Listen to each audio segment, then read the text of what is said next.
This second virus lecture will show you some examples and help you to solidify your understanding of the concepts we talked about in the first lecture. We will then talk about infectious agents that are even smaller than viruses and end looking at important events in virology right now. We start with Q beta. Q beta is a simple, positive, single-stranded RNA virus that infects E. coli. Since it encodes a coding strand, the host translates it directly at a ribosome into 4 genes. A maturation protein, A2, 2 coat proteins, C, A1, and a replicase, R. A1 forms because of a mistake by the ribosome. About 1 in 20 times it reads through a stop codon, inserting a tryptophan instead. This error leads to the A1 protein. A viral capsid needs 60 coat proteins and 3 A1 proteins. So it's clear this mistake is by design because you get exactly that, 20 coat proteins for every 1 A1 protein. Since Q beta is an RNA virus, it must encode its own replicase. As the replicase is made, it begins copying the viral RNA, first into a negative strand and then into a positive strand. When enough maturation protein accumulates, it will lyse the cell. Wait, you might say, how does this maturation protein not lyse the cells early since it's also being transcribed? It turns out A2 has a lousy translation start site, and it doesn't get translated that often. Or enough only accumulates when there is a lot of positive viral strand RNA around. And this only happens late in infection. These are being then assembled into capsids and complete virions, and then the cell lyses. Another example of a bacteriophage is T4. This virus is large and complex, but can only perform a lytic cycle. However, many genes need to be synthesized, as you can see in the diagram on the right. If they are all turned on at the same time, T4 would never be able to replicate. Instead, T4 gene expression happens in waves. Early in infections, proteins are expressed that shut down host operations and prepare the host cell for viral replication. In the middle phase, DNA polymerases are made that make copies of the phage DNA. Yep, this virus makes its own DNA polymerase. In the late phase, the viral capsid proteins are made and assembled. Very late in the process, the 2 lysis proteins are synthesized to allow the virus to exit the cell. Our third example is bacteriophage lambda. Bacteriophage lambda is the classic example of a lysogenic virus. Similar to T4, it also has early, middle, and late gene expression. However, early proteins decide what path the virus will venture down, lytic or lysogenic. Ingeniously, the virus bases this decision to lysogenize or lyse upon the health of the host cell.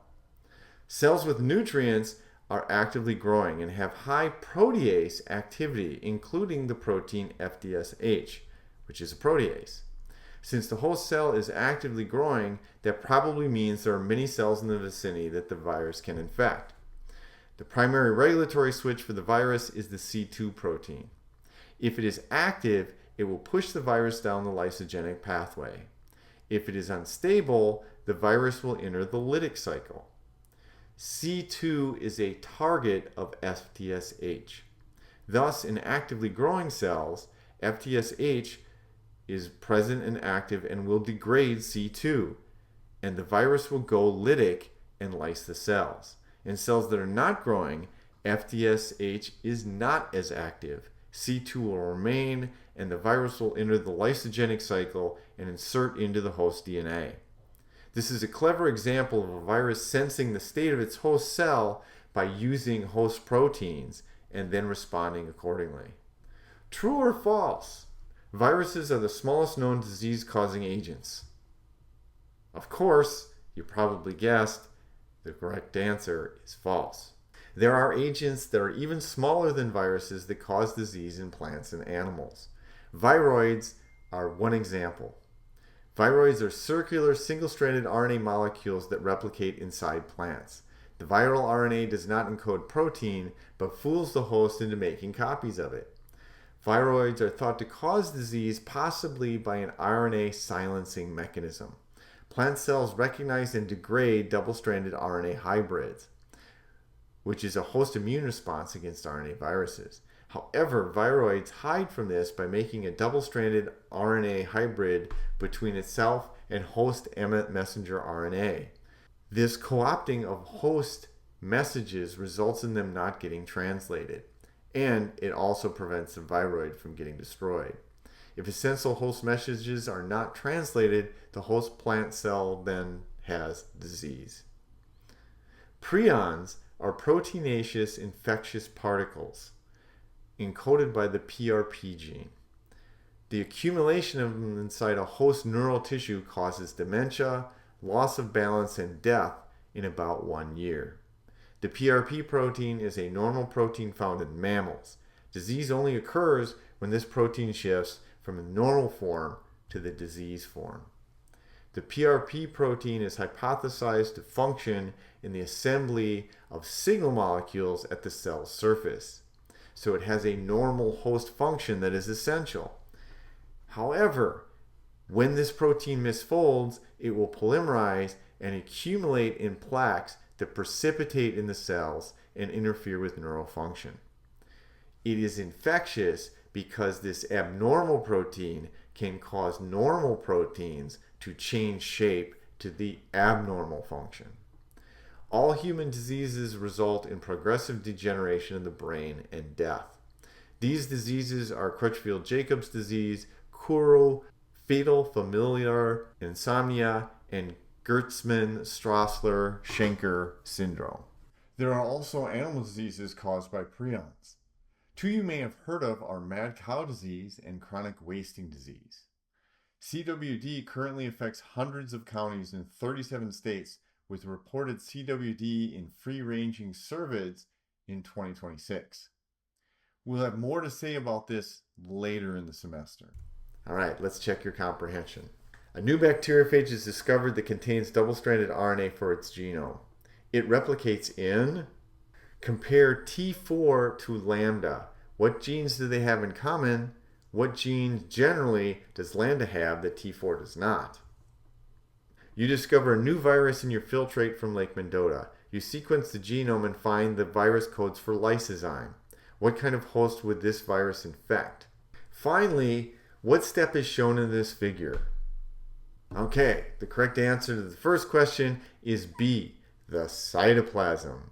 While double-stranded DNA viruses of eukaryotes would replicate in the nucleus where the host enzymes are, a bacteriophage infects a bacterium which doesn't have a nucleus. Yeah, I know, a little bit of a trick question, but it really makes you think about the different capabilities. So if you compare T4 and lambda, they both have lytic cycles. They both go through early, middle, and late gene phases. And they're both double-stranded DNA viruses. However, lambda is a lysogenic virus that can insert into the chromosome. That's what makes it different. It has the whole regulatory pathway that decides that. Since this virus encodes a lysozyme, it must be attacking peptidoglycan. Therefore, only bacteria have peptidoglycan, and the correct answer is D. And finally, this is showing penetration, the entrance of the virus into the cell. I want to end this lecture talking about two interesting trends with viruses. Shown here is the timeline of major events in the history of research on phages, phage therapy, and antibiotics. Background curves represent a qualitative measure of the overall interest, research, and use of phage therapy. Yellow, and antibiotics, blue, showing how the introduction of antibiotics and the critical review of the early phage therapy studies coincided to bring phage therapy research and developments to an almost complete standstill around the 1940s. Phage therapy is making a comeback because of the emergence of bacteria that are resistant to all known antibiotics. I was lucky enough to attend a talk by Greg Merrill on his company Adaptive Phage Therapeutics. Since that time, his company was purchased by BioMX. Phage are the most prolific killers on Earth.